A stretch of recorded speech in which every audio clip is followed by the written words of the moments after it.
Maybe. There we go. And we are live, and one day I won't be surprised by that. Um, One day it we are won't here work. because Tim's force of personality made this happen yet again. Um, we are having a book sale, the five of us, Imagine and that, selling books. What a and the concept. and the price of getting on the show was including us in the sale. Um, so there you go. There are lots of books on sale. Do we have the graphic? Look at that. So feel free to buy all of them. It starts Friday. 21st through So, the 24th of November. yep. But we'll want to say that again because there's only like 2 or 3 people on right now, Mike. So But we got JA, so what else yeah, do we we got really need? now. So yeah, like normal, we have nothing prepared. So what are y'all doing here?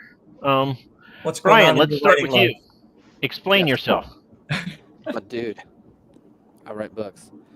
I am a young adult fantasy author.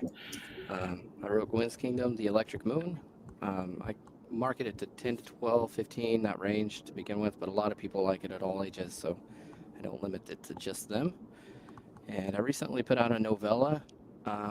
Ironically, I just thought of this. Tim read my novella, and Ryan Kirk.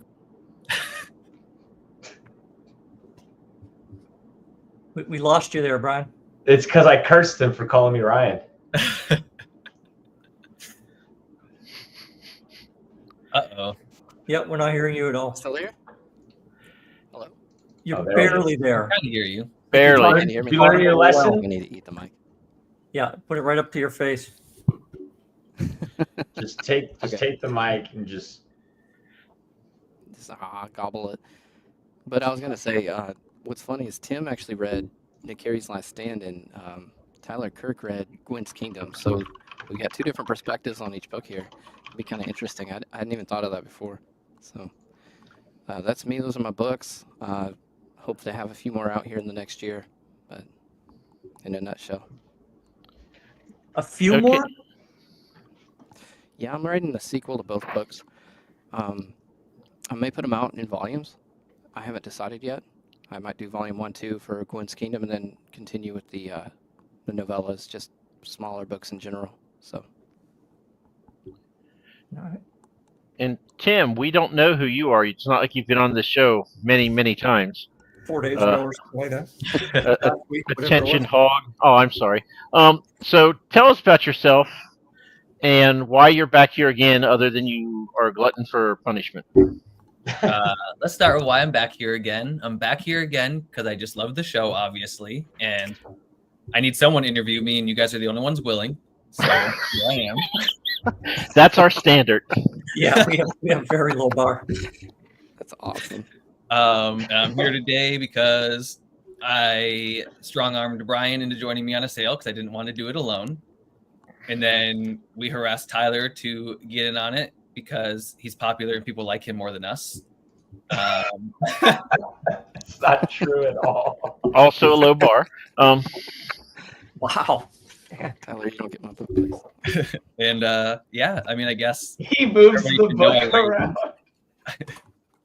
everybody should know I write Tales of Battle, which is kind of brutal and adventurous, and then poetry, which is a weird other part of Unmixed. me. Actually, Brian's reading one of my poetry books. He hasn't said anything, so I feel like he threw it away. So You got a poetry book? That's right. is your poetry brutal and adventurous, or is it all kind of sickly sweet? One's all about my like life journey of love and different partners. Whoa, Mike has a different one. Oh, what the heck? The dog one is sweet. Whoa. Yeah, loving her is like about my love life, the ups and downs of it. Ooh, No, and this is not yours, but this was also on the stack. oh. Paleozoic cave art in northern Spain. Of course. I kind of wish that was mine. That'd be cool. That's a stunner. That is a page turner. One of my favorites. Lucas has a great question for you, Tim. Oh gosh. No, Noah was doing that. Hey, I've asked him that before already. Something like that. No, Noah was doing that for me. Noah's the one that made the furry muscle cat daddy or whatever. Hey, it's a niche market to tap into. It's so funny. Hey, And- Urban Breed too, man. You know, don't. And Tyler, you're our last hope for normal because Tim's been on here a million times. Brian's coming back on next week. We thought you had better sense, but why are you here? What do they have on you? I was paid. I'm just kidding. So Help me out. I came on board. I've been very quiet in the X writing space for a little bit. I've just been really busy working on a lot of different projects that I'm not ready to like announce yet and stuff. But I came on the show because Brian hit me up. I love his work. I enjoy his friendship. The same with Timothy. I haven't had a chance to read Timothy's work yet. It's on my list for next year that I've already started building a reading list for 2026. And I didn't know that he wrote poetry, so that's really cool. And that's actually, I find that stuff to be even more intriguing. But I came on because I know these two guys, like them, and they vouched and said you guys were incredible and super. And you believed them? I know. I trusted them. Oh. But yeah, no, I was just asked, hey, would you be interested in doing this? And I was like, of course. Yeah, no, I love doing stuff like this. Super fun. I wanted to do a book sale anyways before the year ended. So it actually worked out, doing it with the group rather than solo is always more beneficial, I think, especially since I'm really big into authors and artists coming and working together. But yeah, so that's why I decided to come on. And I figured it'd be probably cool to do an appearance of some kind so people know I'm still alive. I haven't been replaced with an AI or something. I've had people make jokes about that. That's funny. Me and Brian actually have a long list of what we thought might have happened to you. We were going back and forth in DMs, and we were like, I wonder what happened to him. So we were coming up with different scenarios of why you've disappeared. This isn't the first time something like this has happened, but this is the first time that it's happened while I've been part of FOSHA. Before Fellowship of the Indie Author existed, I would do these, I would call them like a social media hiatus. And then I would come back and I would be a lot more like extremely involved. But this is the first time I've done it in this community that we've all built together. And so I think when it happened this time, I think a lot of people were worried, which is flattering.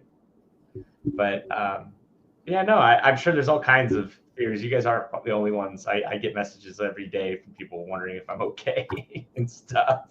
I had somebody message me the other day, ask me if I've given up on writing books and stuff. Like, no, I'm writing all the time. I'm very apprehensive to publish things. I sit on things for a long time. See, if it were me, I'd be like, I've given up on everything, and then not respond to any more messages. I've given up on life and just leave them on red after that. Why I've got you here? Would you like a DVD collection, or a bicycle, or something like that?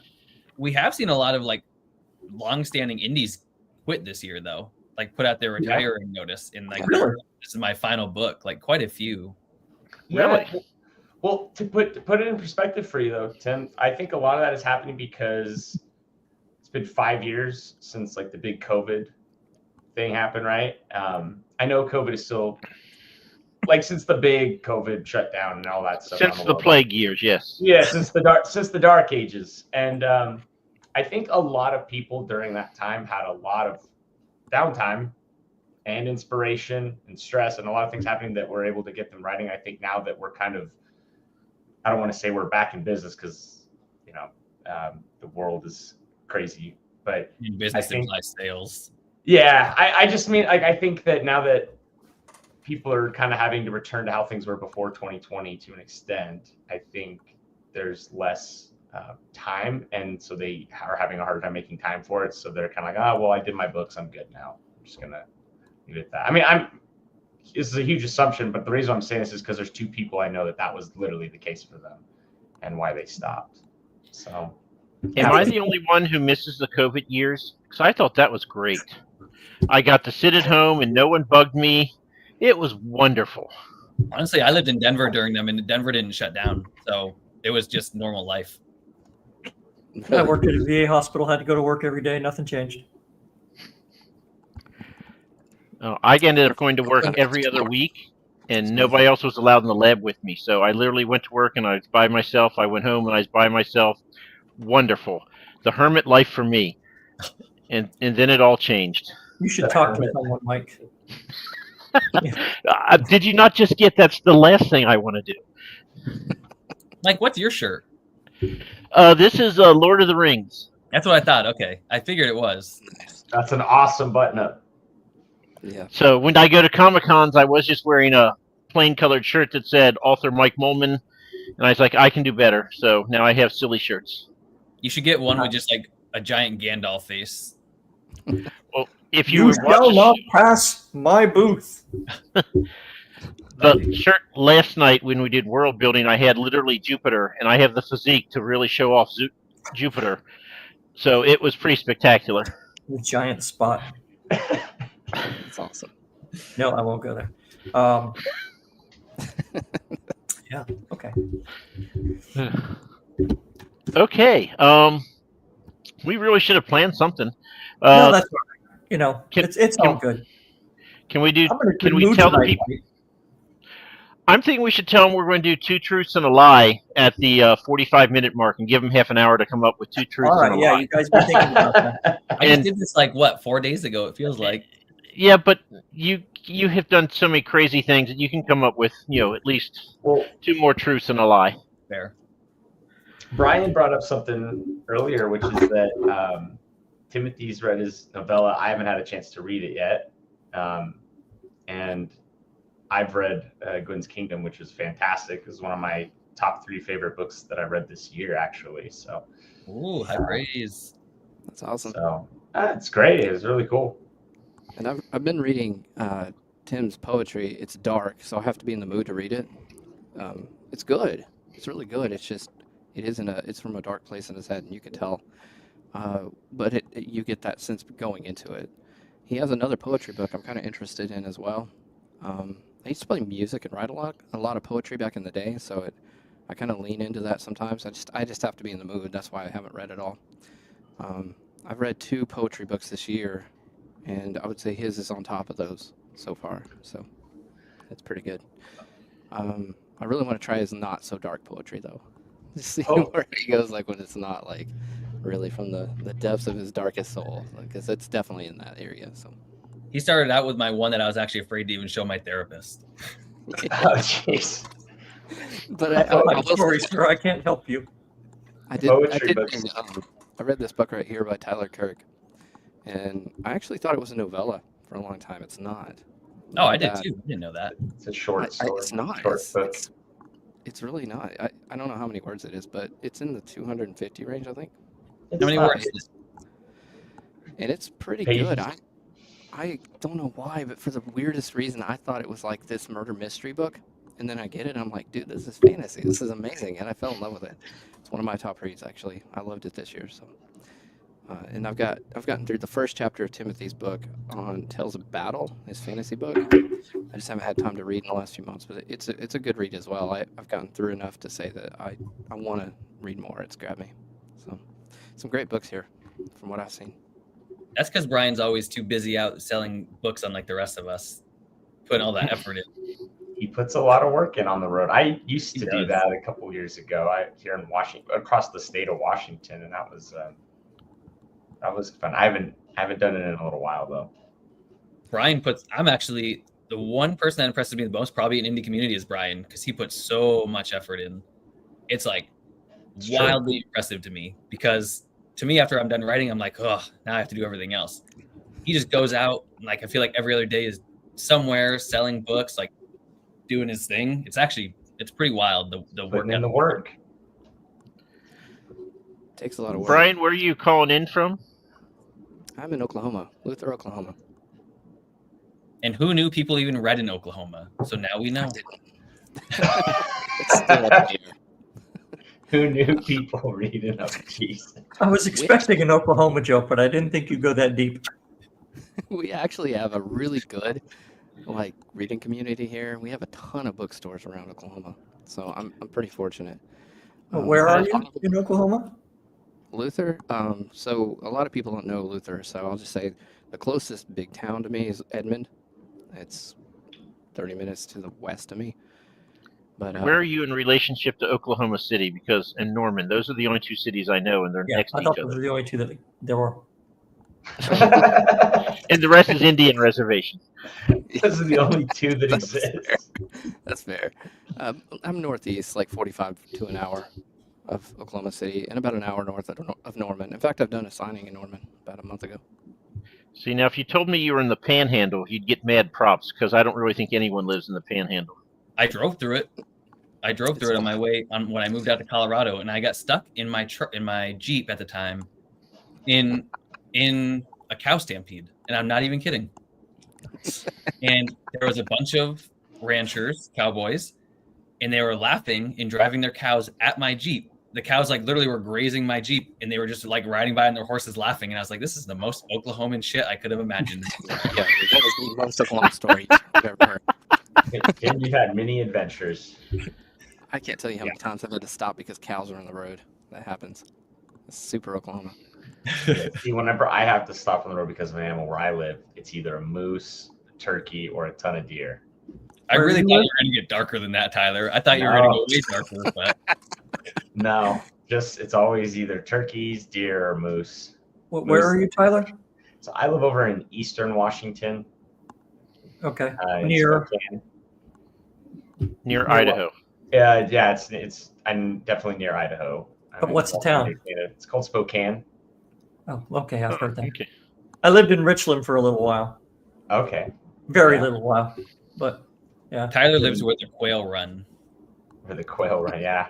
So my cousin lives Lots out of in quail. Moscow, Idaho, and every time I drive to her, I have to stop in the road because quail are really stupid and all they do is run in circles and they won't get out of the road. Yep. There are a lot of them. You will see them usually. It's the most popular type of roadkill in Idaho for sure. Wow. I just stop and it takes about 10 minutes to get by quail because they don't move. It's kind of crazy, and it happens every time I go out. Yeah, there's definitely a lot of wildlife up here in the Pacific Northwest or inland Northwest. So, I don't know what the rules are where you are, but in Alaska, if you hit an animal, you're not allowed to keep it, but the person behind you can. What? that's so weird. It kind of makes sense though, because it makes me I wouldn't want to keep anything that I hit. To be honest. Well, I mean, Well, if it's Alaska. It's already preserved. I mean, it's cold, so right. Alaska's definitely different than Washington by a lot of things. It's different than every damn where. Yeah, I think it's like its own little country. It's not little. Tyler, how long is your book? I want to know. The Arsis it's a very short book. How many words? I don't know anymore. It's been a while. I don't have it memorized like that anymore. But it's bigger than a novella, right? It's just like a short novel. It's just a short novel, yeah. It was originally going. So when I originally wrote it, it was a large manuscript. I wasn't going to do a series. I was just going to do one massive book, and got a lot of feedback that suggested to not do that. And I broke it up, and some of the feedback was like professional people in the publishing industry were like, this should probably be at least 2 books. And so that's why a lot of people that have read this one are like, oh, well, this just feels like it was setting up the next book. Well, it's because it was all one book at one time. So yeah, it's short. I can't really say that the next book's like that much longer because they're kind of one and the same. But yeah, it's a short story. It's definitely not a novella, but yeah. But there you go, 293 pages. So Thank you. That works. it's a short novel, but It's bigger than I thought. I thought it does look like a novella online for some reason. So, oh yeah, Brian has the book right in front of us. Brian, why didn't you just? yeah, I don't know. I have it around here somewhere too. He looked right at it too. I saw him. He's up there looking at it, going, "Yeah, I know how big it is. That's all we need. 260. Yeah, 260. Screw everybody else, but I know." But how So- many words? I have no idea. I would say 80,000 would be my guess. So, That sounds Brian, about I right. want to give you this as a word of warning since you're coming on the show again. If you come on too often, I will write you into one of the Proxima books. And since I just love this picture, I have to show it yet again. This is what happens when you're in the Proxima book. You're going to get hit with a sonic gun by an alien and knocked into a cactus patch. Oh my And God. who is that being knocked into the cactus patch? But It would be our circus announcer, ringmaster. but Mike, if it's Brian, wouldn't he be getting knocked into like a cow stampede? Well, I mean, in this story, they're going to Area 51. So, Oh, I mean, I okay. guess there are wild cattle and wild horses there. So we can figure something out. But We get Well- buffalo here too. Aliens Anyway. also have cows, so like you could have weird alien probed cows. Alien probe. Did not need a probe. We can take out the probing though, right? Well, We don't. Alien probing cows. That's horrible. I get a cactus, you get probed. It's just how life works. Brian and the Probe the probing cactus, I adventures. suppose. So inappropriate. I will say, as far as Brian goes, because I've only read his novella, and I'm a terrible novella reader because I even told Brian, I was like, it takes me about 50 pages to get into a book before I actually start like really enjoying it. But it is actually like a fun, quick read, and he doesn't. I mean, thank God there's no like purple prose. He does a great blend of like show and tell in a way that's actually fun for a novella and works out really well. What And is purple prose? it's like really flowery. It's like poetry, but forever. It's like Oh. the 70,000 words. anti-Mike. That's a good way. That's Yeah. a good description. It's like poetry, but forever. There's a lot of that in Gwen's Kingdom too. Yeah. A lot of lyricism. So, Timothy, I just had a thought, and I want to celebrate that fact.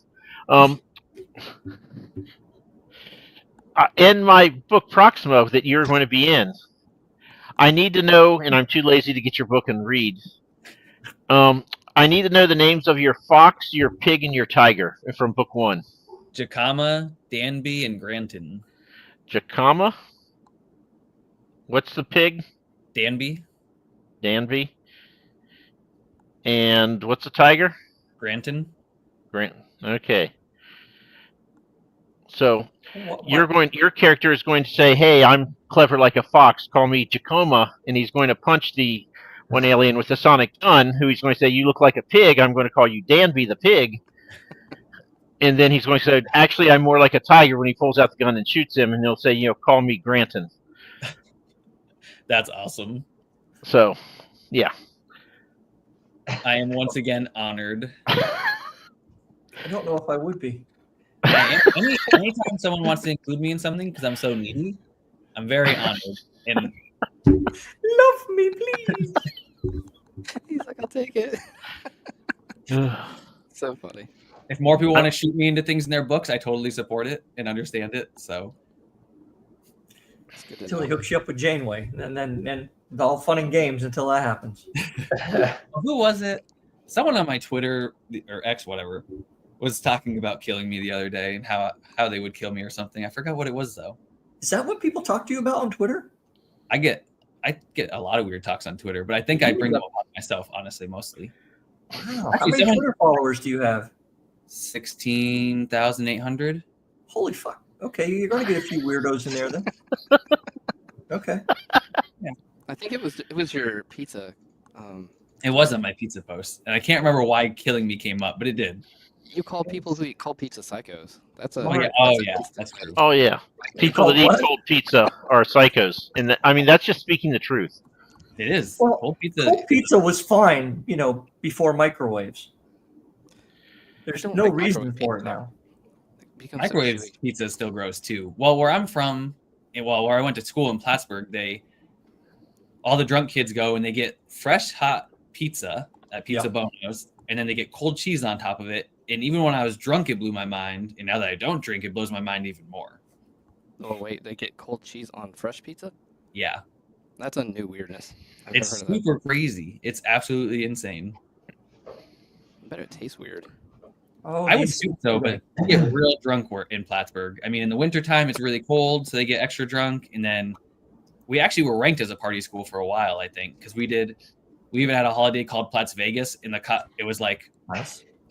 yeah, it was ridiculous. And it was like a weekend before one of the holidays, because they changed our holidays because there was a giant like riot in Plattsburgh where they were like flipping cars or whatever in the 70s. So they changed the holiday for the school to not do that. So we made up our own holiday where everybody just like shuts down giant parking lots and gets really shit-faced.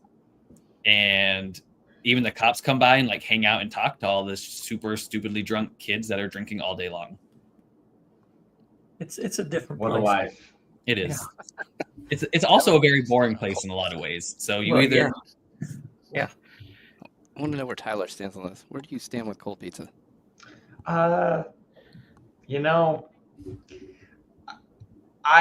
it's not something that I crave or seek out, but I have partaken in eating cold pizza, but it was completely out of laziness. It was like, Be bothered. I don't want to, this pizza's room temp, but I don't want to get up and have to put it on a plate and put it in the microwave or put it in the oven. I'll just eat it. It'll suffice. But this was not like gourmet pizza, though. I'm talking about like, the chains. It depends what kind of pizza it is, right? Yeah, like I wouldn't go to like a fancy restaurant pizza place and then eat that pizza cold. But chances are that pizza would be so good there wouldn't be leftovers the next day anyways, out in a box, right? That's probably the kind of pizza that you put in your fridge anyways, and then if you're going through that much effort to preserve it, then you would put, I don't know, I'm weird maybe, but I've only eaten cold pizza because it was not really good pizza to begin with, and it was like, well, I'm lazy. I was lazy enough to go pick up this pizza, and not cook something. So, it actually makes sense somehow. The logic makes sense. But you also said the phrase, if you went to all the trouble of putting it in your refrigerator, which doesn't seem like a lot of trouble to me if you actually went to pick it up. That's what I was saying. I haven't really eaten like cold pizza, but like where I live, it's cold. So if I leave a pizza, all right. So if I go, let's say I get Little Caesars or Domino's, and I have this pizza in the box. I know, Tim, I'm not. Little Caesars, you should never eat. I'm naming the two chains. Okay. Fine, all right. Pizza, all right. Whatever. Just chains that I know are like all over the nation here in the U.S. So, but if I have a pizza like that quality, and am eating it out of the box, and I set the box on like, I don't know, the counter, the stove, and then later on I go to bed, and I wake up the next day and it's still out there, it's gonna be cold. Because of where I live, and just I don't live in like I don't keep my house like it's not a sauna, right? So, but I've never put a pizza in the fridge and then taken it out and just eaten it cold. I've never done that before. That's the answer. So, Ro, just so you know, I always get my pizza from Little Caesars that's at a gas station. That's the craziest thing you've ever said, Mike. Out of all the things you said, that's the craziest. Because that's how classy I am. Yeah. Gas station, Little Caesars. Gas station pizza. Little Caesars is the pizza equivalent of White Castle. Oh, another gourmet food. Love White Castle. I don't know. I'm pizza. I agree with Mark here in the comments. Oh, good cold. No way. Maybe I gotta ask him this, so I'm not the only one, because I'm hoping you're going to answer this the way I think you're going to answer it. Growing up where you grew up, what do you call a sub? Me? Yeah. A grinder. Okay, thank you. Good. I'm not the only one. I thought that you're weird. Okay. It's only a Vermont thing, though. Vermonters call it grinders, and we call our ice cream creamies. Yeah. But nobody else does that. Yeah, we get people up from like Connecticut and Rhode Island. What the hell's a cream? Yeah, people freak out about it all the time. I never realized until I left Vermont that it wasn't a creamy everywhere. Yeah. I'll tell you a story. For anybody who's not heard this before, how backwoods Vermont is, or can be. So when I joined the service, this is in the mid-'80s, right? A buddy of mine who we got our mullets cut off together before we joined. He was actually in my basic training flight. Anyway, after basic training, he went to his tech school. I went to mine, found out we were stationed at the same place out in Phoenix. He comes over to me when he finds out I'm there. He says, "Hey, come with me. You got to see something. It's really cool. You're going to dig this." It's like, what? He wouldn't tell me what it was. We drive over to the bank, right? And it's one of those banks where it has like several different lanes. Okay. And there's nobody there, but he's going to like the third lane. And I'm like, dude, you got to go over by the window. What are you doing? Go to the window. He's like, he's just laughing to himself, right? And he pulls up and this tube pops up. It's just, right? And he takes the tube and he looks at me and I'm like, oh, that's the coolest fucking thing I've ever seen. And he takes the tube back, and the tube goes back into the bank. And the lady said, there's nothing in it. He's like, send it back again. And he knew that this was going to get the reaction that it gave me. That's how small Vermont is that we only had the window to go to at a drive-through bank. We had two banks on between the 5 islands. And when our bank got that, everybody was doing it. Everybody was driving by and just like absolutely amazed at the. And what year was that? I don't know. That was when I was 2004. Holy maybe. Shit, 2000. This was in 86, 87 when we did 2002 or 2004 or something. Yeah, it takes a while for stuff to reach Vermont. Well, especially the islands. Everything comes last. I always wanted to visit Vermont. I've never been there. I mean, it's like kind of like most of Washington minus the cities, but you make everything smaller and colder. Don't they have a lot of different trees there though? So in the fall, it's a lot oranger. Oh yeah, our foliage, like our maple foliage and stuff, is way. When I moved to Colorado and still out here, when everybody's like, "Oh, the foliage," and the first time I went, I was like, "It's just like a few yellow trees," and they're like, "Yeah, it's amazing." I'm like, "Yeah, it's pretty," but like you don't know growing up in Vermont because you're so used to it, and you have people coming from everywhere to come see it. Driving 10 miles an hour on the road's really annoying you. Yeah, especially we only have like 3 roads, so. I have to say, I feel cheated by Tim and Ro because you're both from Vermont. You're not talking like you're from Vermont. Well, by Jesus there, Mike, there, we can if you want there, but if you really want to there, we can sit down for a while there and we'll pour up some beer or something there and have a little smoke. Yeah. Oh my. Boy, Jesus. Nope. Don't How's like that? Tim, can you speak in Vermontese, or is that lost to you now? Vermontese. We on the islands, all everybody just says is Bud and A. It's like a weird mix of redneck Canadians. So I don't. Redneck. You lose your THs when I go back up there. My THs are gone. They all become Ds. Well, T's in general. Vermonters don't pronounce our T's. It's not Vermont for us. It's Vermont. What's that there? What's that there? Oh yeah. We don't like. Everybody makes fun of us for not pronouncing our T's, and I never knew it until I got to college, and people were like, Vermonters don't say T's, and I realized that I don't. Do they call you Dimity? No, we pronounce our first T's. It's just our ending T's we don't pronounce. Oh, okay. See, being from Kentucky, we just add R's all the place where they don't belong. Like we wash our clothes. George Washington, first president. Jaguar. Tyler is out in Washington now. What else? Oh, do you guys say buggy for carts and stuff too in Tennessee? Because they do in the Carolinas, and that's the weirdest I am thing. not from Tennessee. I will ban your ass if you say that again. And if you say I'm from Ohio, that's it. We're done. I would never say anything. Piggly Wiggly was a joke for the movies until I saw one down here. Oh yeah, Piggly Wiggly's a real thing. That's when I worked at Home Depot and they're like, "Hey, go get the buggies," and I was like, "What the heck's a buggy?"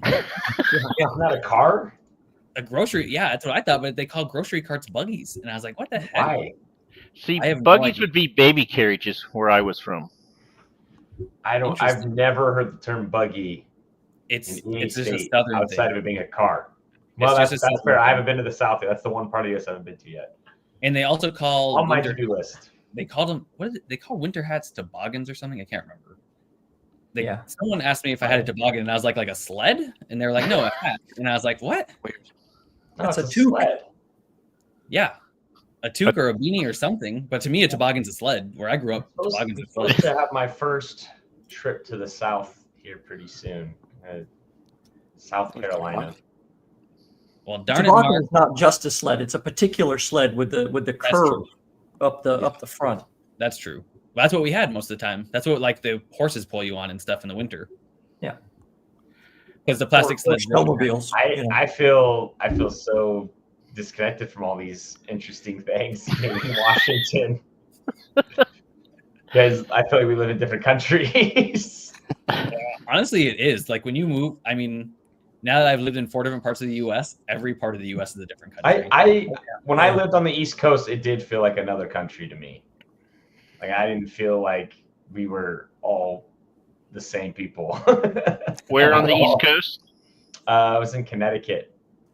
Oh, I'm New sorry. York City. Yeah. No, you Yeah. can be sorry. I didn't move there by choice. Just sent there. Nobody. Well, I was- mean, who would? Yeah. New England was interesting. New England's weird because all of us states are tiny and we're all very different. Very much. Like New Hampshire to Vermonters to Connecticut, like, and Mainers, we're all. Assholes. I Oh, yeah. definitely think the West Coast is a lot more solidified than the East Coast because the states are bigger. So there's a lot more like unity in terms You can of get away from your family. Is that what you're saying? No, I'm saying that like Not on the much West interbreeding? Coast, no, well, there's just a lot more consistency upon like terms, Yeah. like language That's slang. true. Whereas the East Coast, being in Connecticut, I started to pick up on things in Connecticut, and then I'd go to Massachusetts, and they have a bunch of new terms of things to learn. Great question from Mark here. Soda. Yeah, soda. I Coke. heard Pop is what first time, people it's like- born in the 50s call it. Yeah, and down south, everything's Coke, Yes. Oh, yeah. which is It is. weird. Give me Actually, a Coke. What kind? when I was a kind? server in the South, I thought people would fight me over not carrying Coke. Like if our restaurant didn't have Coke for a while, we only served Pepsi, and Mhm. people have a fit over Pepsi and Coke, which blew my mind. I was like, I've been in restaurants before, and I say I like a Coke, and they say, "Is Pepsi okay?" It's like absolutely not. So do not bring that swill to me. I live on the West Coast. If you ask someone for Coke, they're giving you drugs. oh yeah, for sure. Especially cocaine. And actually, I've moved on to Dr. Pepper now is what I drink, not Coke. So That's a little bit better at least. I feel like I'm surprised. I feel like we would all just be like drinking Mountain Dew. No, that seems to be a popular thing on X. People are always talking about Mountain Dew. I actually don't drink soda. That's and why I Mountain was Dew. surprised when Taco Bell released the Baja Blast pie. I didn't see it on my feed. I was like, really? I'm the one that's going to post this? That's the craziest thing in the And entire. then I had a bunch of people. They're like, "How could you post this, Tyler? This is disgusting." I'm like, this is big news. We have a fast food chain making pies, $20 pies that taste like soda. Apparently, I did not eat it. I didn't want to eat it, but So- What's I that? had to share the news. I made that before because I'd read a thing about water pie they used to make in the Great Depression because they just had flour and a little butter and water and literally would bake it. And I was like, no, you can't make a water pie. So I was talking to a friend, and he's like, well, make a Mountain Dew pie. I was like, okay. So I did, and it was this ugly, sickly green color. And the butter, since there was nothing for it to it just ended up solidifying on top. So you had the pale butter on top of a pale green. It's disgusting looking. See, this is why you'd have to call it a soda pie, not a pot pie, because pot pies would sound too much like pot pie. And I took it into work and I made really everyone try confuse it. your friends. Like, yeah, I'm gonna make a pot pie. Oh, good, I'm starving. And then you come out with that thing. They're like, where are the carrots and stuff? Like, Well, being in Portland, pot pie also means something different too. that's true. That's a good point. Washington as well. Yeah, but no, I posted this, and I think what made it extra funny is I hadn't posted anything on X in a while, and so the first thing people see me post in a while is a Baja Blast pie. I thought it was pretty funny. I had some people that are like, "This is what you've been gone doing." So I will tell you that about twice a week, at least, when I go to work, I end up going to Taco Bell for lunch. So I'm a big fan of Baja Blast. As you can tell, I have a very refined palate. Do you like the new flavor of Baja Blast they introduced though? The purple one. I would love to try it, but I'm diabetic, so I have to drink the diet stuff, and they don't have it in diet. They just have it regular. You shouldn't be drinking any of it, That's true. says the guy who just, got his little finger stick thing and now has to drink nothing but water. I drink you were about making water pie. I have No. not. I don't have an oven. That's the cure Wait, for you don't have- diabetic cravings is just Great Depression recipes. Oh, that's horrible. I can pretty much always guarantee that if Mike likes something, I won't like it, and vice versa. This is true. Food or always? Tim, you don't like Baja Blast? I don't even He drink doesn't- soda. I drink. he I doesn't- occasionally drink grape soda. That's about it. But I'll put it super this way: I don't drink soda, but if I was going to drink a soda, it would be Baja Blast. mine would be root beer or grape soda, one or the other. Root beer's Everything else- fantastic. Some root beer. I think it's because I grew up with like my grandparents. All we ever had in our refrigerator was like Barks root beer. Yes, that is My the dad- one. If you said my A dad and W used to make, again, you were gone. My dad used to make root beer and birch beer. Oh, interesting. Yeah. Actually, on the island I'm from, before I moved, someone started making homemade root beer and orange soda from like mushrooms or something. I don't know. I don't know what it was from, but we actually started Mushroom selling soda. That's a Portland thing for sure. Well, it's just kombucha essentially, but I think they used mushrooms for like sugar essentially in it. What It's kind actually- of mushrooms are we talking about? Oh, not that guy. No way. Oh, okay. He's sarsaparilla. It's like a root. You never know, Oregon, man. They'd be like, Oregon, you Make never it- know what you're walking into. You could go into a make it- cafe and they'll be like, "Hey, you'll get high off of all of this." yeah, let's make LSD olive oil. Tyler, when you go to New England, you absolutely need to try. Oh Christ, I just forgot the name. Well, I'm That'd not be a going back there anytime soon. I that was a long time ago. That was like a lifetime ago, Oh my God. and I will not go back unless I'm forced to, because I did not like. Whoa, Smart that's man. the craziest Smart thing Soda they anybody's- make in Maine. Would I go to Maine? No, I'm asking Tim what the soda is they Oh. make in Maine. Oh. It's I don't know. I know they it's make a wild. blueberry I was beer. going to say I would go to Maine. Maine is don't they not they like don't have spiders and snakes there, I'm told. I read an article that was like Maine has like the lowest population of things I don't like in the world. And I was like, oh. I mean that's not what it was called, but that's how I interpreted the article when I read it. I was like, Let's oh, see. it doesn't- That'd be Alaska for me because I don't like people. And they have the least. See, here's my problem with Alaska. My favorite vampire. Well, I don't like cold either. So yeah. My favorite vampire story / movie / concept takes place in Alaska. So I can't go there. To me, that Alaska's where vampires are from. Yeah, but you go there and you actually realize it probably is. But Mike, if you go up north of Bangor in Maine, there's nothing in existence. You go I out also don't like to cold Maine, though. There's nothing. Oh, Well, you hate Washington, then it gets pretty cold. Yeah. Well, I went to Worldcon and Seattle is just ungodly expensive, and I was horrified at spending money on anything. Yeah, Seattle's weird. When I'm talking about like The rest of Washington, reasonable Washington. yeah, Seattle's like northern Portland. They're like far north San Francisco. It's like its own. The coast should honestly just be its own state. It's like its own area. So you're saying Seattle and Portland are like exactly alike? No. Not way. exactly alike. No, Yeah, I'm talking Seattle's about. like I'm talking about twice as climate. I'm talking about climate. We can Oh. get into other things, but I don't want to derail the show here. Yes, because we have so much planned. Well, I remembered was what I talking wanted about to say 5 climate. minutes ago. I was talking about climate. Like if you've ever been to Portland, Seattle is very similar in climate. Until the Cascadian subduction zone thing has happened and you're all, tossed out in the ocean. That's what I'm talking about. Like where I live and like everything east of the Cascades gets very cold here. It doesn't get that cold in Seattle. Like when it snows there like twice a year, and then the whole city shuts down. I could say this because I've lived there. It like they get like a little bit of snow and everybody everything closes. In San Antonio, you get a dusting of snow and they physically barricade the highways so people can't get on them, which is a smart Crazy. move.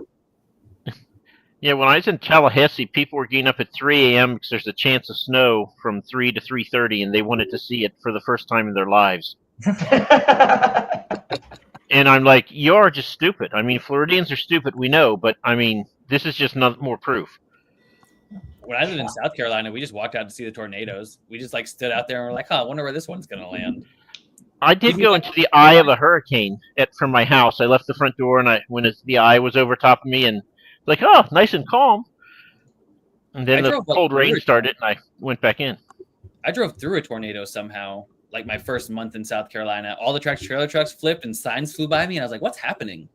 I had never seen one, and I was like, "Why are all these cars just parked with their hazards everywhere?" And then all of a sudden, everything around me is just like gone, and I was like, "What just happened?" I've never seen a tornado. It's probably just as well that you were ignorant of what was going on at that point. Probably, because I definitely would have peed in that situation. I've never seen a tornado. Don't, Well, you you don't don't miss need it either. There's I'm several missing things out. I've never seen and perfectly fine with. Tyler, You what you seen got to that? try when you go to New England, Tyler, is you got to try Moxie. Ew, no, gross, bad advice. Like Terrible. I said, I have no intention of I going just want back someone to to that try place. it that doesn't know what to expect, man. It's I have horrible. no, It's like I have no drinking poison. intention of going back there unless in fact, I don't really want to go back to the East Coast period unless I have to. That's correct. You're gonna miss out on maple raspberry creamies for your entire life, and that's crazy. So, Ro, when I go back to Kentucky, I'm going to get some Ale 8 and bring it back for you to drink. It's So also, ginger ale. everyone, to people that are listening to this that live on the East Coast, it's no offense. It's not that I don't like the people. I don't. There's something in the air. I don't there. like the people. So There's if I go to something in the Vermont, which I Dark will to see. eventually, I have family there, and I want an ice cream float, I have to say a creamy float. Is that what you call it? No, they call them ice cream floats still. Creamies are just soft serve. They, Oh, they wait, just where's they it? don't call it ice cream. They just call it creamy. Yeah. No. Well, Ice just cream is soft ice serve. cream. Right. So it's different. It's a What? soft serve. Yeah. Soft serve. Soft is creamy. serve. Why not just Is ask it- for soft serve then? If you're trying to distinguish it. Because it's creamy. Same reason we call a sub a grinder. Actually, I don't know fuck what you. that reason is. You know, That's what I mean. That's what I mean. The East Coast is a completely different country, man. Like, if I go anywhere along the West Coast, hell, if I go to Nevada, it's all ice cream, maybe soft serve, maybe at like one of those like hipster ice cream shops with like everything's made with nitrogen, but not creamy. I don't know. Well, the East Coast is also different in the way that we all hate each other, but we all love each other. Like except for the New West York. Coast, from what I've experienced, the rivalry is like kind of subpar. But like Vermonters to New Hampshireites, Vermonters to New Yorkers to Connecticuters and Jerseyans, and What's like that whole original 13 colonies culture and attitude, man? Everybody there thinks they're the next top European dog or something, man. I don't know. yeah, but it's kind of when you grow up in it, it's kind of fun. But I can see how it's off-putting if you don't grow up in it. Because where we grow up, we also call Quebecois a lot of names. Quebecois call us a lot of names. There's like all these rivalries in this little region, which is totally meaningless.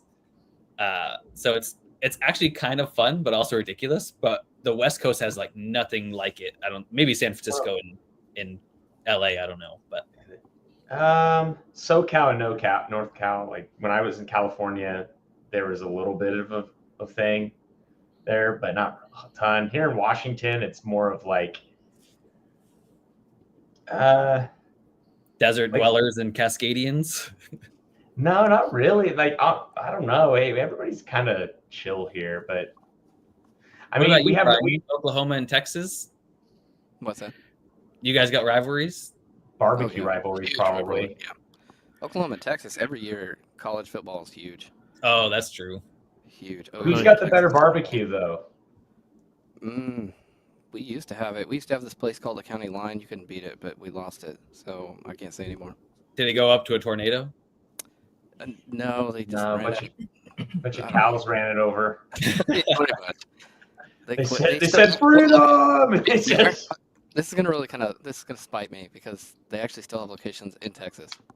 Oh, uh-oh. They're listening right now, Brian. They're like, never carrying your book again. In fact, don't even come back for the ribs. You can go to McDonald's and get the McRib. No, I'm saying they're amazing. Like honestly, I've almost thought about driving down to Austin, Texas, just to get that barbecue. You that guys good. see that? That was Mike's cue to be like, I love the McRib. It's like one of my See, favorite. No, I don't really like understand the whole- McDonald's. I don't understand the whole barbecue thing. like the McRib? Sometimes you just gotta live, man. Go for it. Because Actually, we used to drive all the way down to like New Hampshire just to get. My friends in high school would drive all the way to New Hampshire just to go to a McDonald's for some reason and like do random things. Wow. I don't know why. They just Hampshire for opened. McDonald's. One night they went for McDonald's. One night people where I'm from always go for wine. They'll go like New Hampshire, buy a box of wine. That's like a 2-hour drive from where you are. I know. And people go, we go to Boston for a day trip. So it's funny moving out of Vermont where we do really stupid trips for no purpose. Yeah. To moving like to the West Coast where everybody's like, I don't want to drive 30 minutes. Yeah, I was gonna say you want me to drive somewhere further than 20 minutes? You better have a damn good reason, Tim. Now, Timothy, when you were growing up, did you go up to St. Catherine Street? Oh yeah. Yeah. Okay. So, St. Catherine Street in Montreal is an interesting place. There's a lot of bars there. We'll call them bars. And so in the 80s, we would get like a load of 16, 17-year-olds in a car. And the border at that time was you roll up and you say, the guy says, where are you going? And you go, Montreal. And you say, what for? And a friend would say, entertainment. And the border guard would laugh and send you on your way. And you would stop at the first place you find and grab a rack of beer and go to Montreal and then start hitting the clubs all down St. Catherine Street until it's time to go home. Well, we used to go to Naperville and stuff a lot, like sketchier areas even than St. Catherine Street. So, and we had the Chez Diane across the border, which was like a literally out in the middle of nowhere strip joint. And like all the 18-year-olds and 19-year-olds would go because we had nothing better to do. Right. And like they had bouncers that looked like Vikings. I remember one dude picking my friend up by the head because he got like handsy because we were high schoolers. He got like handsy with a stripper, and this huge mountainous Viking man was just like literally picked my friend up like by his neck, and I was like, "What is happening?" And I was like, "Oh, crazy!" But yeah, we always used to, I don't know, being up on the border and going to Canada over in Quebec was like the craziest experiences. That was always a good time. It's nice living next to, because you get these people. It's like, I've never left the country. It's the country all the time.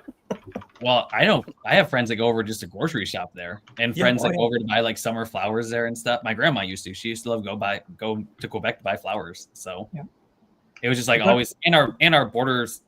I mean, our borders are literally like one little hut and one dude that's like, okay, have fun, bye. You don't consider it another country. It's just like, it's Canada. All right, whatever. Yeah. America's top hat. I take back what I French said top kind of earlier, because I just remembered they just opened an In-N-Out burger in, I want to say it's either Vancouver or Seattle. That's the most overrated burger chain ever. People all over Washington State were making the trip to go to it. Even people who it's north of Vancouver. Yeah. Yeah, there it is. Yeah, and I had a friend. Everybody's like, "You got to go to In-N-Out Burger." It's like, okay. So I went. It's like, yeah, I don't get it. There's 4-hour lines. 4-hour lines. It's not that good. I'm trying to think what I would wait 4 hours for. Nothing. Like you're surrounded by other people. I'm struggling here. Well, people get in fist fights over it too. In-N-Out Burger. People are getting in fights over it, like actually fighting. That's awesome. Over what? Over In-N-Out Burger. Over a little terrible frozen patty. It's like,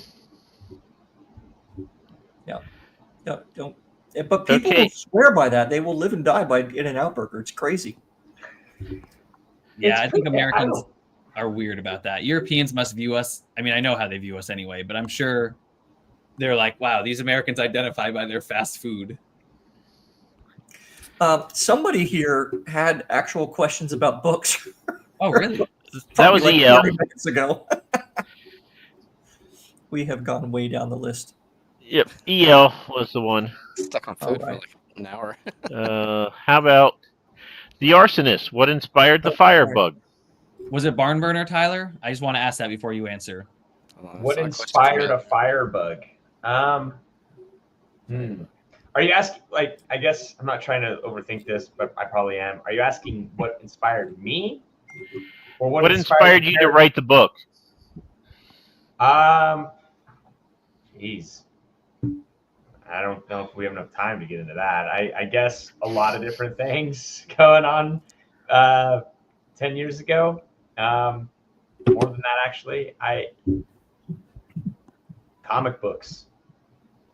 What a transgression. What a transition. What comic books were you reading? Marvel. Didn't I think I saw one time you said the arsonist started with the character, right?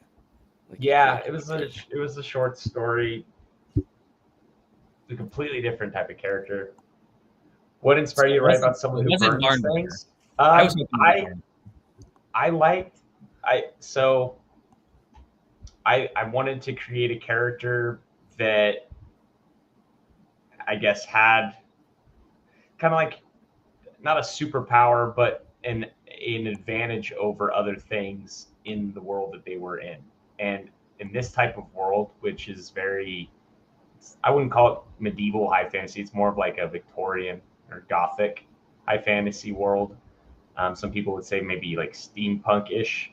Wanted it to have something that was inventive and possible, like realistic, but not common. And I wanted it to be finite. I wanted it to have but also be powerful, and like fire, creating it is finite and very powerful, even in nature, right? It can only burn for as long as there's things to burn. except for the Northwest, we seem to burn forever. We have a lot of trees here, man. We But had going back, like what I was saying about comic books, my favorite comics to grow up were the Amazing Spider-Man comics illustrated by Todd McFarlane. And in those comics, Spider-Man's web shooters would actually run out all the time. And this thing that he is his identity and gives him an advantage over his opponents and is like kind of basically his superpower to an extent, right? Besides like the senses and stuff, is finite. And it was always stressful when his web shooter would run out and he's like in midair. And it's like, oh, I gotta like land on this roof carefully somewhere and then try to like not die fighting a rhino or something. Yeah, an arsonist is a special title because it's a negative connotation. The intention of using that is kind of hard for me to fully divulge without giving away story elements, but I thought you were going to say you started a forest fire once or something. No, You just no, didn't want to admit it. Now where I live, I'd be tackled by people. And excommunicated. They take arson very seriously and here. well, they should.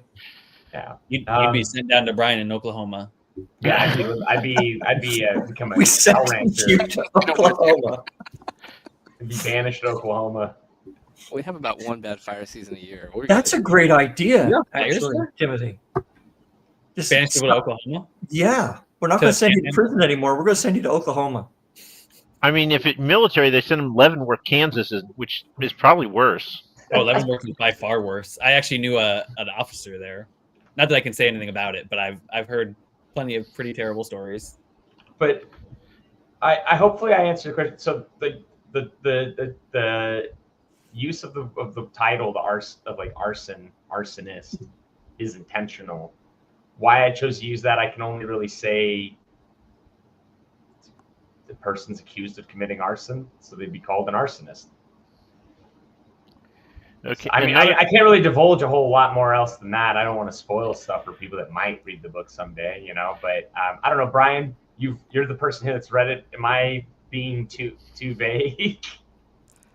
Yeah, well, I know you're hitting it good. I would So she's- say this character, the protagonist that you're referring to, without trying to give too much away, he definitely utilizes the fire, both more literally than figuratively. And like you're saying, he's kind of almost I wouldn't say he's an anti-hero, but he's in that spectrum where you don't fully know when you're going in and reading that story what to expect from this guy. And the more you dig in, the more I fell in love with the character. He ended up being my favorite throughout the whole book. He's not like the only character in the book. It's a bunch of characters, but he's one that grows pretty quickly on you if you read the book. And so I think you're hitting it pretty good without going too deep, because you could easily give away a lot just by kind of explaining that question. So, But it's a Brian? good question though. Brian, That why is. we got you talking? Because you've been quiet most of the show. Here's your question. when will the undead have their day? What does that even mean? I have no idea. It was from 25 minutes ago. You have zombies? So in Gwen's kingdom, yes, there's some undead. I was gonna say. Okay, so, I will say this. It's another good question. This That's guy's a got all the really good questions. They Good job, must With be Ellen. EL's on top of it. See, that's They why we pretty don't much- have to prepare. EL's here. Yeah, he takes his show a lot more seriously than we do. Put him in charge of the show. I think he read the book because there's no way that question came out without. I don't think without him reading it. That's Well, a really good question. EL is really a collection of cyborgs. He's He might published like eight books, and his first book came out last August. He edits and he Um, does audiobooks and all Yeah, the he does his own audiobooks. He's read everyone's book at least once. So him and Tim he's McKay a- are on the same team. He's a collective of I If you read Gwen's androids. Kingdom, and He's you the literally want to know the answer to that, there are going to be some hints in this book. I don't remember anything undead in that book. There was something undead in that book? I'm not going to say any more than that. I read it. I don't remember. Tim, You didn't read Gwen's Kingdom, Tim but did not. He did not do his homework. He didn't compare. I'm so sorry, guys. I thought we were all on the same page before we came here, but Tyler, Tim- EL does want to know though if there's an audiobook for the arsonist. there isn't. I get asked that all the time. Not saying that like as if I'm annoyed by the question, but I don't know how to really. I don't want to say there's never going to be an audiobook, but I am not currently planning. I think it's really cool that there are people like Tim that not this Tim. Yeah, another no, he's Tim. not cool at all. Yeah, no, not Oregon Tim. Great beard and fedora Tim. there's like 20 Tims out there. Okay. That can do create their own audiobooks, and they have that kind of presence and performance in their voice. I don't think anyone really wants to hear me read a book. I'm a very nasally voice. Like I can't sing. I sound like a dying cat. So trying to like act out would just be really silly. In all fairness, McKay actually he told me he got bad feedback on his first audiobook, which is why he redid it. Oh, I thought it was good. It actually, he wanted to like take it down, I think, when I talked to him a while back, because He the almost negative feedback got to him The pretty bad. problem is that like I'm not saying that audiobooks. I like audiobooks, but I like that people are making audiobooks. I don't listen to audiobooks. And Tales of Battle has an audiobook. but the ones that I have are not usually read by the author. So Yeah. I'm not saying that I'm in a very weird camp, and I don't want to piss people off. But I can't. I'm not. The audiobook could happen someday, but it ain't going to be read by me. Yeah. I'm So not Tyler, reading the book. if you're interested, for my book, and this is for you, Ro. Nice. I just had the audiobook made. Son of Sonnet. He charges $100 a finished hour. This was 3 hours, so Okay. very affordable. Or you can do split cost if you ever want to do it. That's what I did. I really liked Brian's If they're approach in open his to it. audiobook. I think this might sound crazy, but I honestly, I really liked her work on his book. Not saying I'm gonna like hit her up, hey, will you do my book too? But that direction, like that kind of performance, I could see that kind of voice actress, or I guess they don't like to be called that. They like to just be called actors, actresses. I've been corrected on this on X before, but I can see that. Brian, is your MC in Gwen's Kingdom? That's Girl? fair, Elman. That's fair. I have some weird names in my book. I get that. That's fair. Yeah, Gwen's Kingdom is heavily centered around the viewpoint of Gwen. I'd say Okay. 90% of the book. I'm always Second curious if one. people pick their audiobook people based on that main character or just based on the voice that they like for the book in general. So No, I was actually going with a male voice to begin with. And I was told by several ARC readers and beta readers, don't do it. Don't go with a female voice because of the perspective is very largely a female. So interesting. I'm- That makes I'm sense. super happy with Alora's work on Gwen's Kingdom. I hope she comes back for Gwen's Kingdom too. I just got done talking to her about Nakiri's Last Stand, and she's not going to do Nakiri's Last Stand. She just moved. She's got a lot going on. So hopefully she'll be done with all that by summer, and I'll be able to get her back for Gwen's Kingdom book 2. That's my goal. Ooh, I have a question. There you I would go. say there's like a medium ground. I actually have a beta that he doesn't think they're animal enough, but they're supposed to not really be animals at this point. That's what my prologue kind of conquers, is that there's a giant separation from just multiple different views of it throughout the book of why they are what they are. But specific animals act a certain way or have certain personalities or certain culture, and others are kind of blended because they blend in the world. The only part of my world that's like totally on their own are basically elves, because they're kind of snobby and do their own thing. And need to be exterminated? I, Oh, sorry. I hate elves. I kind of want to piggyback on this question because I haven't read your work yet, Tim, but I was under the impression it kind of gave me a Brian Jacques vibe, because he did that with like Redwall and stuff. Like there were all these different animals, and they all had kind of these characteristics based off of. I wish it was like that. I don't wish it was like that. I like what Brian Jacques did as a huge fan of Redwall, because his animals are all based on like specific cultures, based on Right. the animal type. That's kind of what my impression was when I saw what you were doing. I thought, oh, it's kind of like that. No, Different, probably mine darker, are more but- blended and more human. And some of them might act certain ways based, like the deer. I mean, my only main deer character, which one of the readers that's on X comments about, he loves him because the deer are kind of like quirky and weird for the most part when they're part of it. Some of the animals have like specific representation. Like I have hyenas, and they're all based on natives, basically, roughly. And then other animals kind of have things that match the animal to some extent, but overall, it's more of look and like a blend of magic and different things more than like each, because the world is pretty big and everything is for the most part blended, like I said, aside from the elves and tigers, because the tigers kind of have their own distinct culture. What kind of animal would you have do the audiobook? What kind of animal would I have do it? Yeah, Probably a German Shepherd, maybe. no, probably something like a Oh, sorry, Ghost. He said no. My dog wanted to know if they could do that. They're okay. trying to get started. You got a link tree and stuff. Book 4, one of my main characters is a German Shepherd, if that makes your dog feel better. Oh, hell yeah. There we go. How many animals do you have? I have 3 dogs. Whoa. And now I got to change one of my two truths and a lie thing if we do that. Oh, sorry. I'm just kidding. I'm kidding. But no, I have 3 dogs. And going back to the voice acting thing. So Tim, did you do your own audiobook as well? No, I Yeah. went through ACX.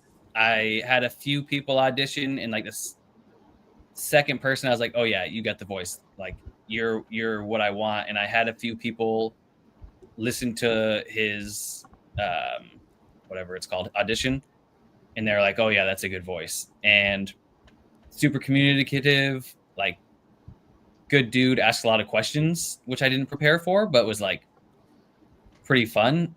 And yeah, it didn't take me long. I also have a really difficult time being decisive. So if I get too many auditions, I would be overwhelmed. So I didn't want to go over 3 anyway. But See, this is one of the things that I struggle with when the idea of for making an audiobook of The Arsonist comes up, because the book follows 5 different characters, and they're not all male. Some of them are female, and then you're getting different perspectives. So, like for me, an audiobook, I would be okay with a male or female actress. I guess it would just kind of depend on their voice and like how they're able to do it. Because I don't know. I try to picture The Arsonist as like an audiobook. I can't do it. But my other book, The Vitamin Kid, I can picture that one. It's like, oh, they need to sound like Jimmy Stewart, Yeah. But like with The Arsonist, I don't really know. Part of me thinks like, oh, it'd be kind of cool to have like an older gentleman, like a Gandalf voice, and then part of me is like, no, it needs to be like a younger woman voice, like a Galadriel, like at the beginning of the Fellowship of the Ring type of thing. Like for me, the women that I did see sounded too romantic, and I needed my world is pretty brutal. It's not a happy, fluffy animal world, so I needed someone's voice to kind of match that, and I also needed a guy that didn't do whiny, high-pitched, strange man. Not me. Yeah, you didn't want me. I mean, like for girl voices though, like guys, a lot of Not a lot, but some I could audiobooks probably do some good girl really voices. whiny girl voices, and I didn't want that. So You can kind of So- direct them a lot of times if they have a really, really good voice and they listen. But yeah, I So- kind of just let him do his thing because I also know nothing about audiobooks. Never listened to one. Sorry, audiobook people. I don't have the attention span to listen to an audiobook because if I see something shiny and I'm listening to something, I'm going to be distracted. So I didn't know anything about it. And so I kind of like put my trust into him, went over his work, and he was super diligent. And to me, someone that communicates is all I really wanted. And a specific voice, like voice type. Yeah. So. See, I'm a sucker for prose. So like I like to read the book because I like to see the language. I like to like physically see how the sentences come together. I'm a word geek. But like I don't hate audiobooks. I have listened to some of them. Like I listened to, The Fall of Sylvander, like the Tim's the first one he did. I didn't think it was that bad. I just am not. It's not even an attention thing. It's just I don't know. I'm that like. it's a different feeling I get from reading. It's the way the book comes and hits and everything. It's, they say for a reason that everyone reads a book differently. No two people read the same book. Yeah. And I think it's true because when I listened to even my book, like Alora did a fantastic job. She did. It sounded great. But at the end of the day, she doesn't read it the way I read it. Even after I directed her, some of the way she says and reads, the voices it's going to just hit differently. But don't So you? Sorry. Go ahead. Sorry. No, go ahead. I was gonna say, but like, don't you think that that's the argument that people make of like whether well that's why I'm gonna read my own book, but then I feel like when that happens, then when the reader, they're like, well, this guy's the author, he has the full authority of this book, and this is how he's reading it. So now I can't, I can't really read it like I can't go back and read Tim's book after hearing him read it and not read it in his voice. Like his like authority is in my head now. Like the I'll scope. always read daggers as daggers, no matter what, in his book. Yeah, I loved it. By the end of the book, I actually love that.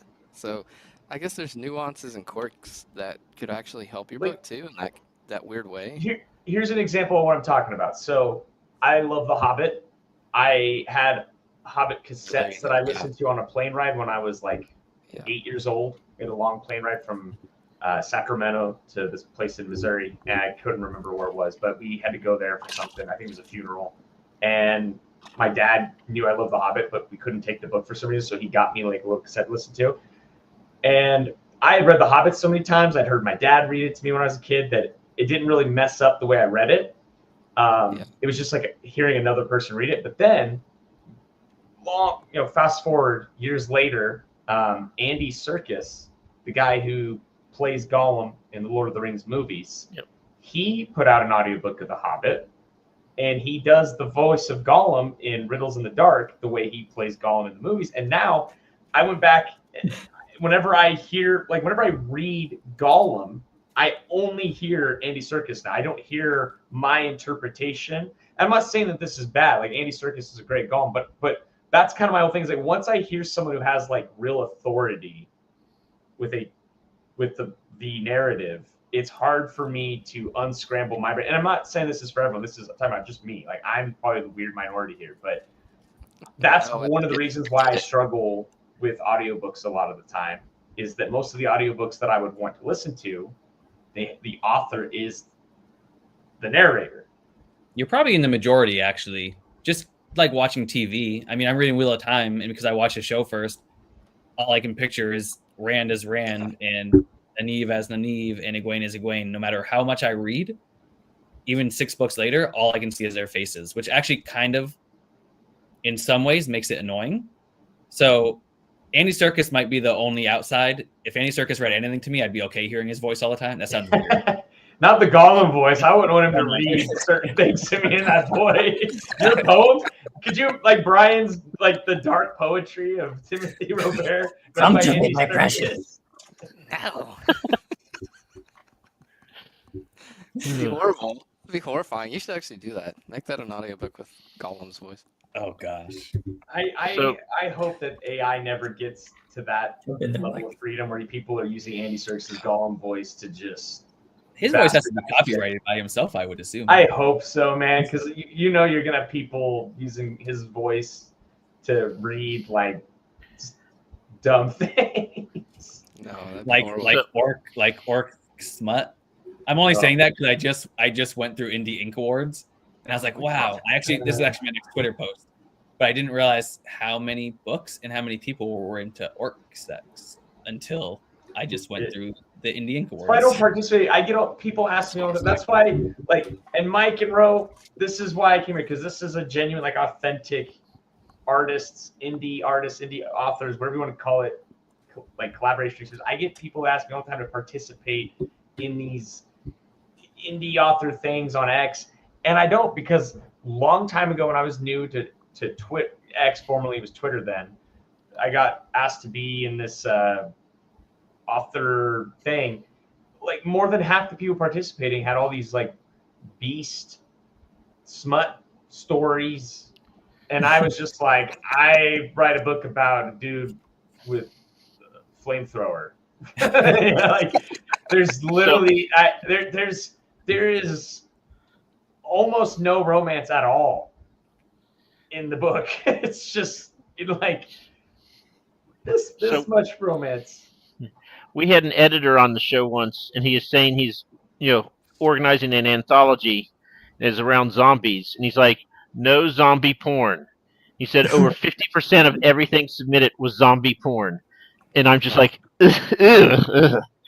Yeah, like one of these collab things I got partnered with, you had to partner with somebody, and you had to like give you and write a story together. And the person they partnered me with, I ended up dropping out, and a lot of people I'm not gonna like divulge more information because I don't want to like make anyone feel bad or anything, and I'll probably get made fun of this, but I did that because this person, they only specialized in writing high fantasy romantasy, like, where the chick falls in love with the dragon type stuff. And I'm like coming from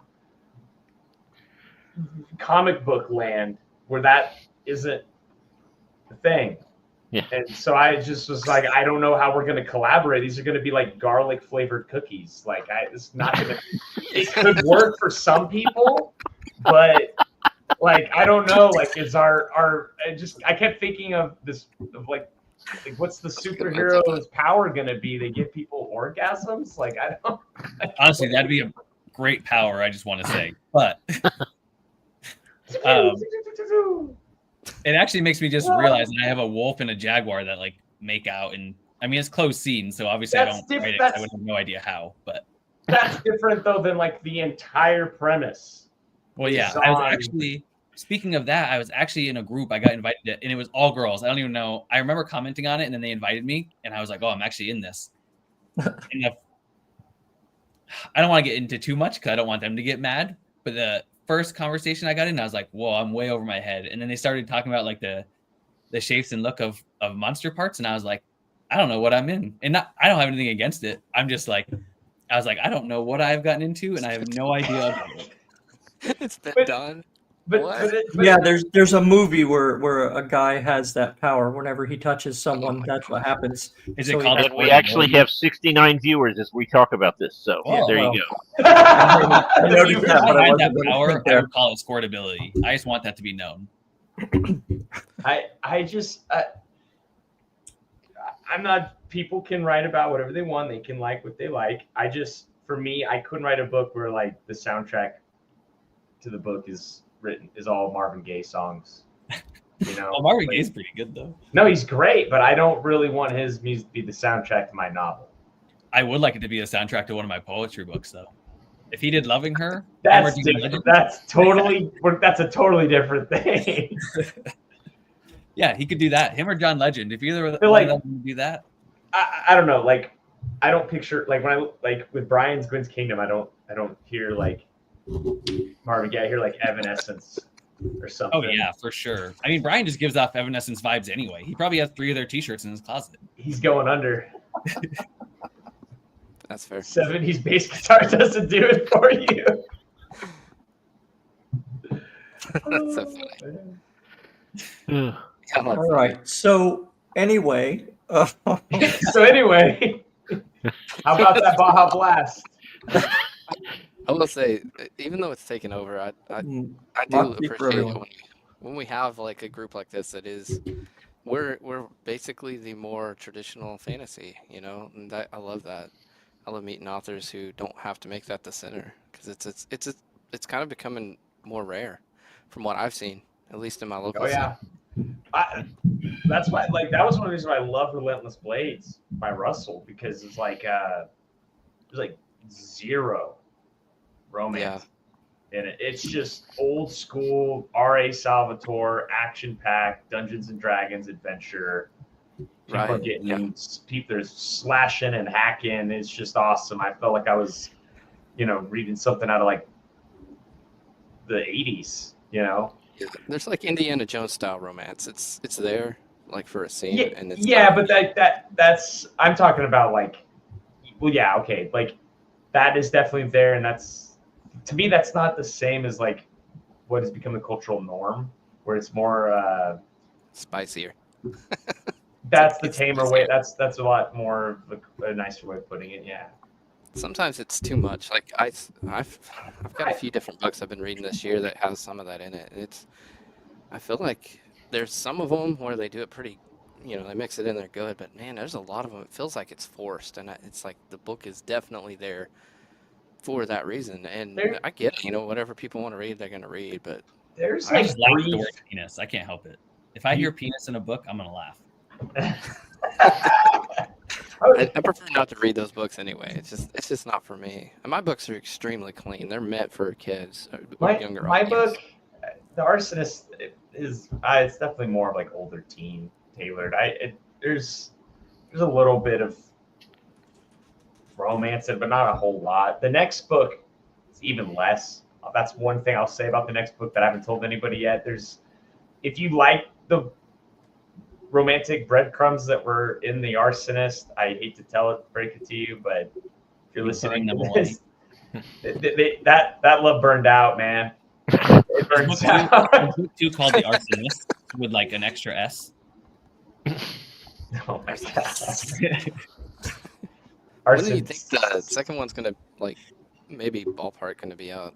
So the only thing that is holding it up is the artist, and it's because I'm being a very patient, good friend and to this artist, and because I empathize with what's happened to them recently, because I also had a pretty big, I wouldn't, life-changing thing happen to me this year, outside of the writing world, just like in my personal professional world, and so I empathize with them. So it's been delayed because of that, and I'm not throwing them under the bus like it's their fault, blame them. But it's been done for a long time. It was originally supposed to come out December 12th. That was the original date. I was supposed to have the cover reveal before Thanksgiving, title, all that fun stuff. But I did recently, at the end of October, literally on Halloween, I did receive confirmation that they're getting back into working on. They sent me some concept, for early drafts of the cover and stuff. And yeah, I mean, I wish I could say exactly when it would be out in the next couple of weeks if it were up to me. But I'm trying to do what I think is the right thing to do, because. I mean, hey, book 3 was supposed to be out in October, and I'm way behind, so it happens to. I look at it this way, right? Like that's part of being an indie author, is that I don't have a deadline from a publishing house saying we need you to have this book out by this day. I also look at it as if this artist had the art done and they're like ready to promote their portfolio, and I'm sitting here like, oh well, I had this thing happen. And so now I haven't finished the last 10 chapters that need to be redone in the manuscript.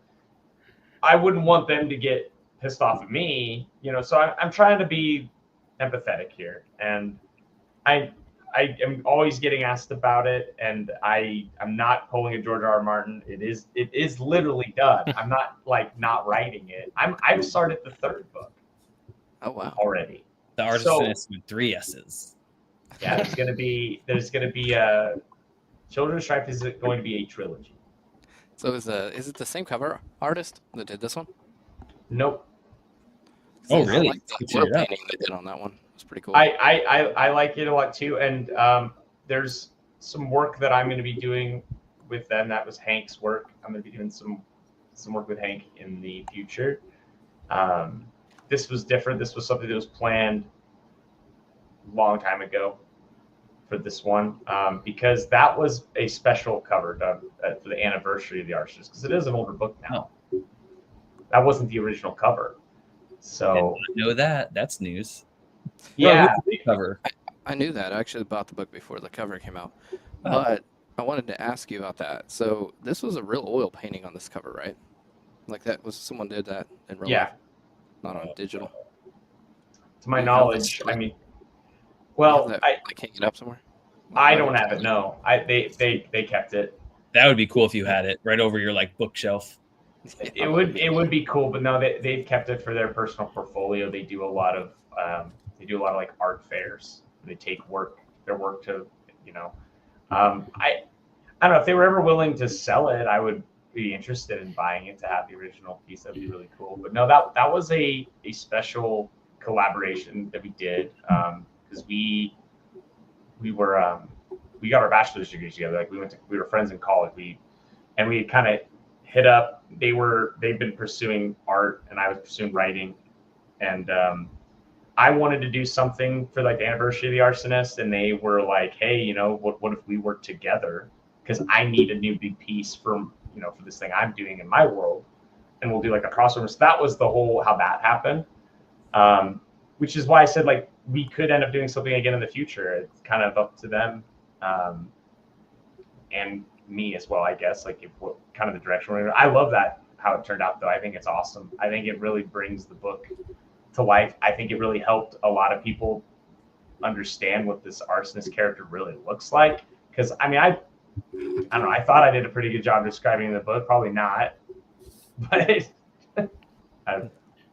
So, Bro, who Tim, did your cover?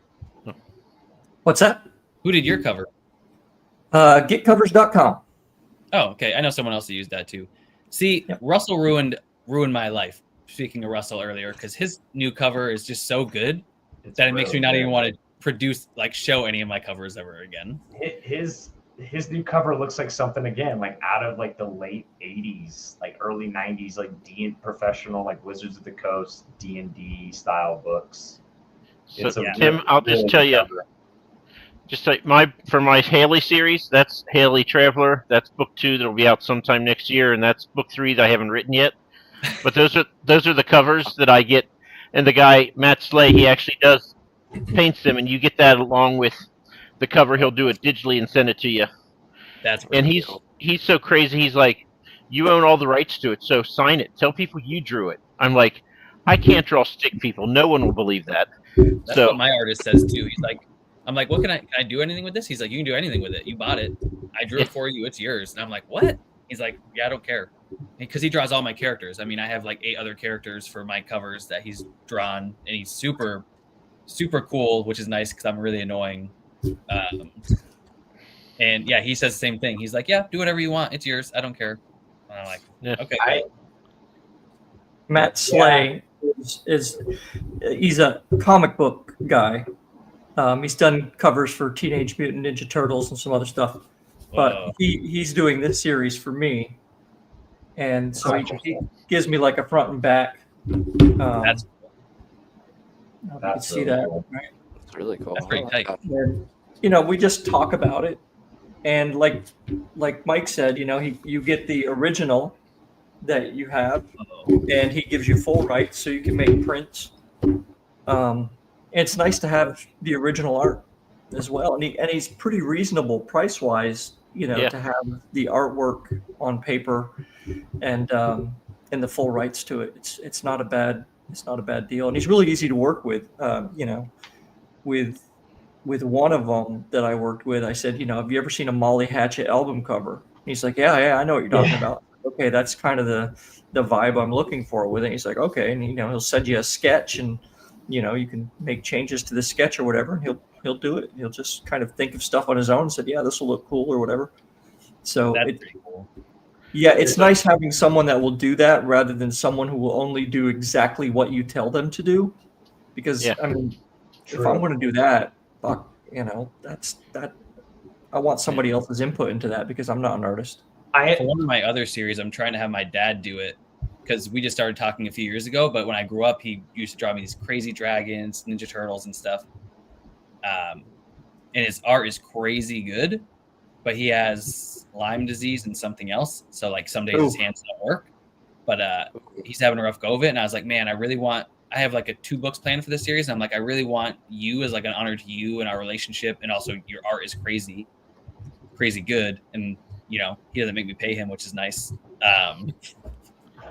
That I want him to do the 2 covers in this other series that he's done some work on, but I'm like, oh, not quite that. And obviously I start over from nothing. But So I'll tell you, for Matt, I saw him at a Comic-Con, and so I was like, hey, let's sketch out book 4, which I haven't even fully developed the plot for. In like 5 minutes, this is the next book cover. whoa, that's crazy. He did that like 5 minutes. Yeah. Wow. Like I did my little stick figures, and he's like, I don't even know what I'm looking at here, Mike. So I tried to tell him. He's like, oh, you mean this? And I'm like, yeah, that's. I wish I could draw, man. Me too. That'd be great. Gene. So I had him sign this, so I have visions of like giving this away for whoever buys the 100th copy or something. That's cool. That is really cool. You know what I'm thinking of doing with mine, Mike? What's that, Ro? So I'm going to have 5 of these, right?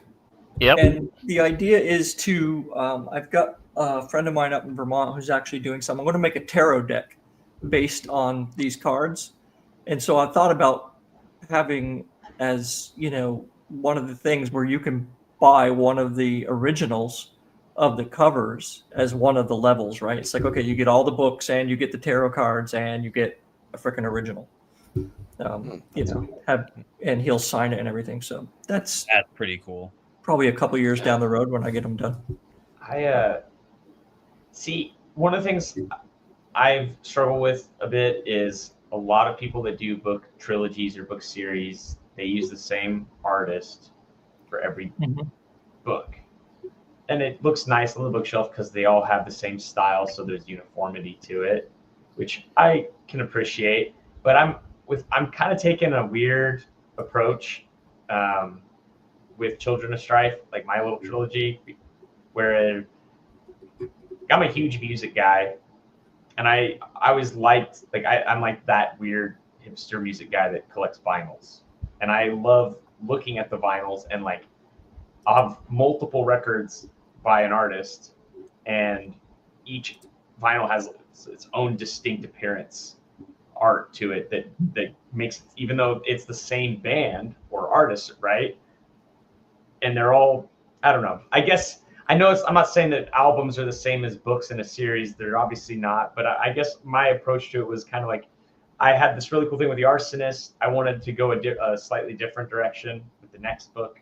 Try out a different artist to where it's the same storyline, I guess, but you're getting a different vibe from it. I don't know if that makes any sense. I like that idea, but I will say I used a different artist for my upcoming book 3, and I have not got good feedback with it being different than books 2 and 1. And it's not even that much different, but even like the font is a little different. The way the characters come in is a little different, and people are not overly. Do you think, but you said you did the same artist for the first 2 books, so you think if you did this for the second book, it would have been still the negative experience? I think so. Yeah. I mean, I've called a lot of people and messaged a lot of people, and they just are. I mean, everybody basically said the same thing. A little deviation is okay, but if like the writing is different and the whole feeling is off, then they don't. I don't know. That's like mostly the feedback I got. Yeah. What's interesting? You want to have some similarities in the covers and everything, so people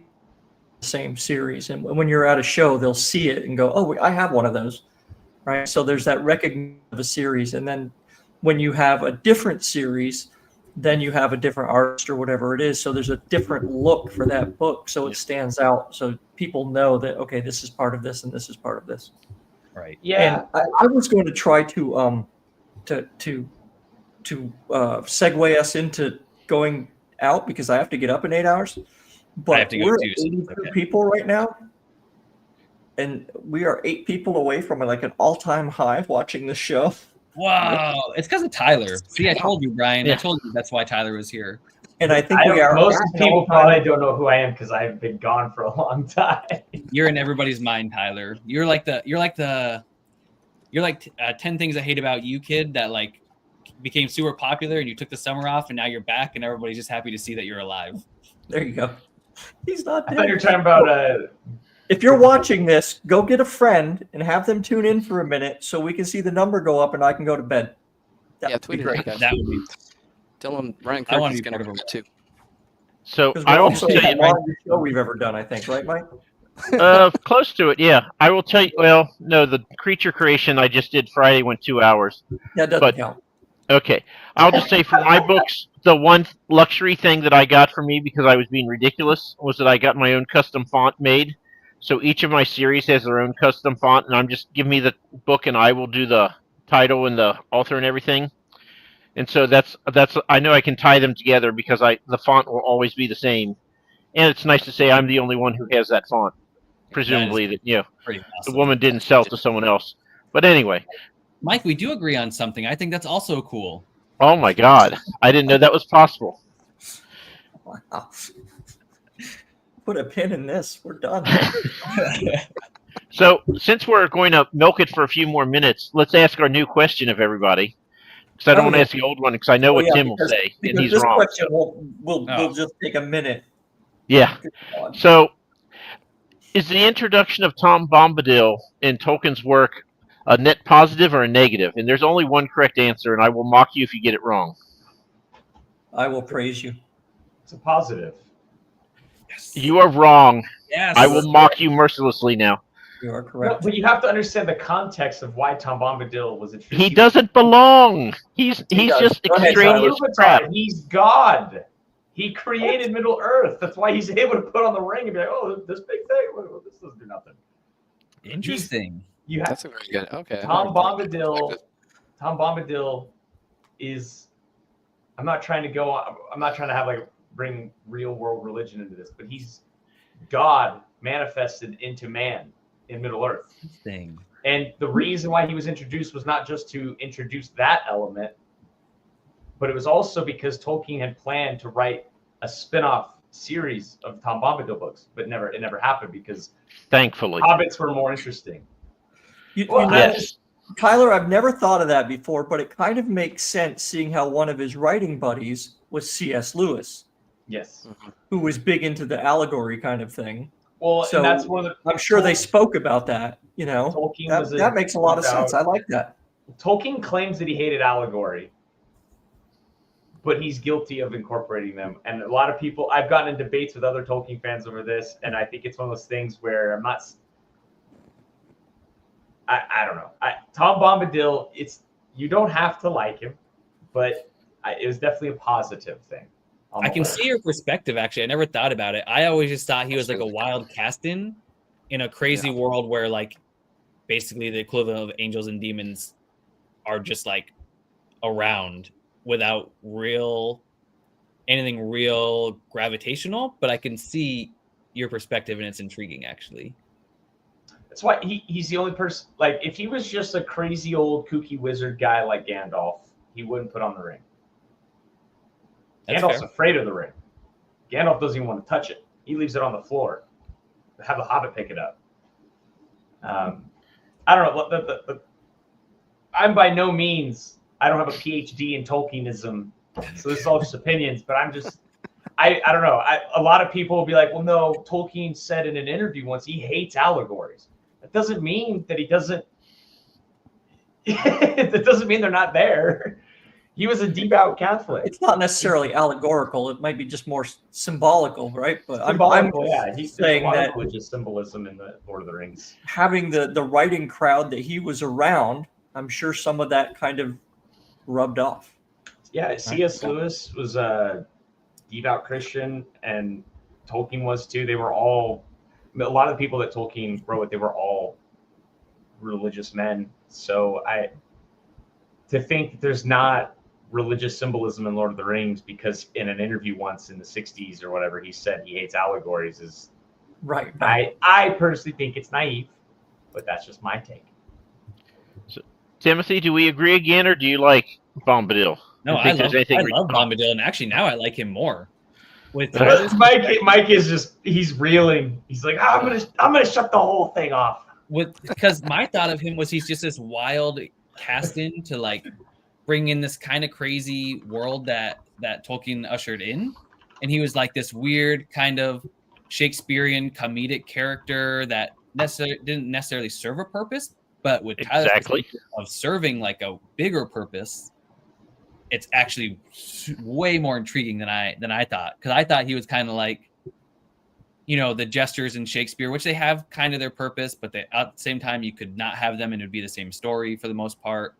But they're interesting in their own way, and they add in this kind of weird humor. But if you mix that with what Tyler said, I think Bombadil might be one of the coolest characters ever incorporated into a fictional work. I'm not surprised we disagree, Tim. I mean, the world has been righted again. They can only take so much of our agreement. We have 2 questions over the course of these 2 years that we've asked multiple people, and this is a fairly new question, but we have asked it to several people. Wait, and Brian hasn't given his answer yet. It doesn't matter. It's at best 2-1. So Brian's vote doesn't count. We'll let you vote in a minute, Brian. I'll vote present. My point here is that Mike has been on the wrong side of both of these questions. So, okay, Brian, your take. As they said in the great show Firefly, might have been on the losing side, but not the wrong side. Firefly, shut the fuck up. Brian, see, he doesn't like Firefly. I mean, come on. Wasn't that Serenity? Firefly is the In-N-Out burger of sci-fi shows. The In-N-Out burger for no particular reason. Holy shit. Well, again, Tim and I don't agree, so that's all's right in the world. No. I mean, I don't watch a lot of sci-fi though. I like solid like, is it present at this point? I will say, I always thought it was a character that was more whimsical and fun until I just heard Tyler's take on it, and I never hated it or disliked it. I just didn't ever really think about it. It was just there. But now hearing your explanation that Tyler just gave, that this is a kind of a symbolistic figure now, I actually, in that perspective, I like him more. I'm glad he's in there now. I didn't really care much before. Tyler, you're doing Tolkienism. Look what you just did. You've converted everybody except for Mike. He doesn't count. I converted everyone to Bombadilism. I like allegories when they're done well. Go forth, be fruitful and multiply. Spread the word. Now, I will say during my college days, we used to go to a bar named Bombadil's, which I thought was really cool. Most people didn't know why it was named that. And just thought it was some... Because you got thrown out of that bar, that's why you don't like Tom Bombadil. You're taking it out on Tolkien now. That's right. PTSD. I hate Bombadils. I'll make sure to the ends of the earth, anything named Bombadil by association is cursed. No, Tolkien just needed a better editor. For the runtime of that movie, right? They could have. The book was edited for like 16 years. Yeah, I was gonna say Mike the longest. I didn't think Mike could say anything crazier than what he just said. The Lord of the Rings was being edited for like 16 years, man. Yep. Like, imagine 17 would have made it perfect. Could you imagine if I was 17? All right, we've lost people rather than gained people. So I am going to. It's because of Mike's intolerance of Tom Bombadil, his bigotry. Anybody who's watching now, if you are interested in getting one of these stellar books, especially the one in the bottom middle, or all of them, because all of them would work. The 21st through the 24th. That's right. They're not that expensive. The cost of one normal hardcover book, you can have all 7 of them. What a deal! The 21st through the 24th. Go to the website that's been scrolling on the bottom of the screen for the last hour and 43 minutes, and check them out and pick one up. And you know what? It's coming up near the holidays. Pick one up for a friend too. Why not? And I will leave it there. Okay. Well, all that's left to do is to wave awkwardly while we wait for. Thank you guys. Appreciate Google you spending Dan. all this time with us. It was a good time. Next time we'll do it on a Friday. We can go